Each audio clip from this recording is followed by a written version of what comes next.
Janjinya dari Allah, bukan dari saya. Surat Al-Lail surat 92. Fa amma man a'ta wattaqa. Adapun orang yang berbagi hartanya di jalan Allah, wattaqa, dan bertakwa.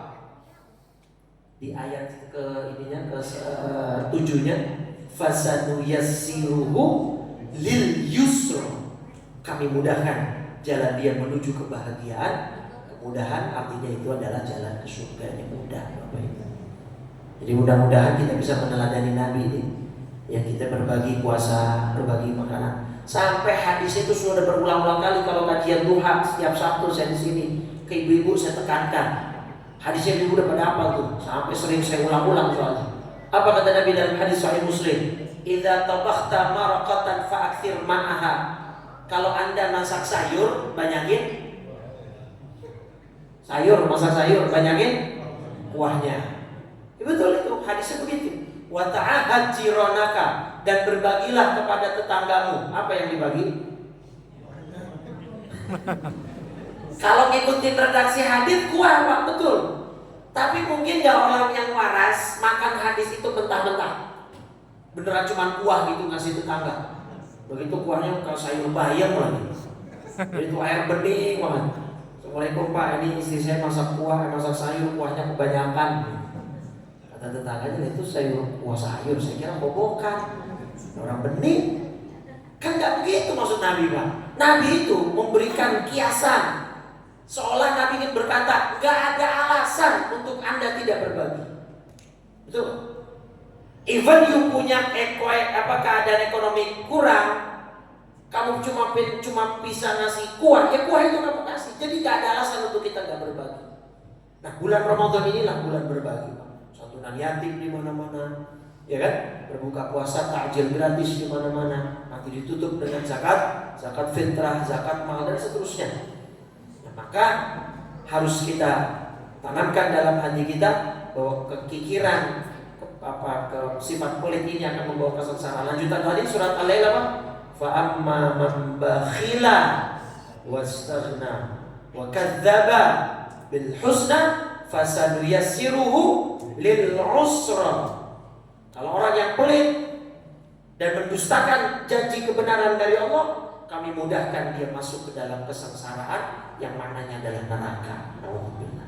Sebagai penutup, hadis riwayat Imam Al-Bukhari. Hadis ini menyeramkan juga. Penguat dari ayat tadi.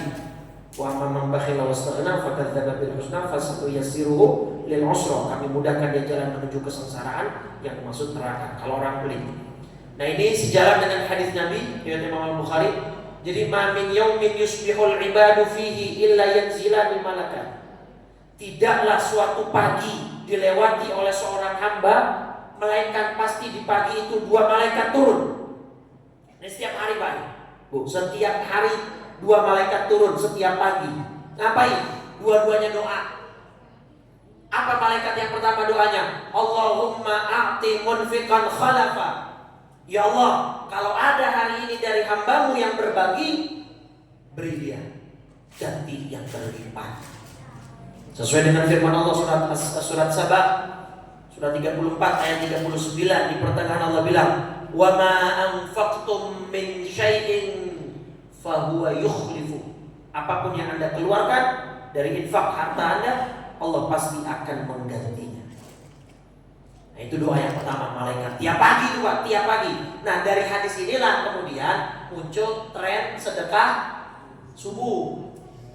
Karena memang malaikatnya turunnya pagi, ya fajar itu subuh itu. Cuman kalau pendapat banyak ulama nggak mesti subuh, Pak. Ini doa mencakup satu hari penuh, pokoknya hari itu. Jadi siapapun yang bersedekah, mau siang, mau pagi, mau sore, mau malam, ya Allah ganti dengan berlipat. Nah, malaikat yang kedua yang tadi juga turun, doa juga, Pak. Tapi doanya lebih kepada sumpah. Serapa, Allahumma a'ti mumsikan talafa. Ya Allah, kalau ada orang yang hari ini mumsik, imsak itu artinya menahan, ya. Mumsik orangnya, isim fa'ilnya, orang yang menahan hartanya dia tidak berikan kepada orang yang membutuhkan. Talafa, berikan orang semacam itu kehancuran dan kebinasaan. Waliyahzubillah. Jadi kalau ada orang pelit, kikir, medit, apalagi bahasanya. Ya pokoknya gitu. Sejatinya dia sedang memasang bom waktu untuk dirinya sendiri menuju kehancuran. Kalaupun tidak di dunia, di akhirat dia akan dipertanggungjawabkan terhadap apa yang telah Allah berikan. Maka mudah-mudahan Ramadan ini menjadi momentum untuk kita bisa menjadi pribadi yang lebih dermawan yang lagi, yang lebih baik lagi, yang bisa lebih peka lagi terhadap keadaan sekitar kita. Kita disuruh puasa kan nahan lapar, Pak, supaya kita ngerasain gak enaknya lapar, supaya kita ngerasain gak enaknya gak bisa makan. Gimana kalau kita punya saudara gak punya uang untuk beli makanan? Nah, itulah salah satu filosofi puasa, kenapa Allah mewajibkan kita menahan lapar dan dahaga, supaya kita tahu keadaan orang-orang yang bagaimana mereka tidak bisa makan dan tidak bisa minum. Jadi mudah-mudahan kepekaan sosial kita meningkat sehingga kita menjadi orang yang lebih dermawan lagi di Ramadan ini dan seterusnya.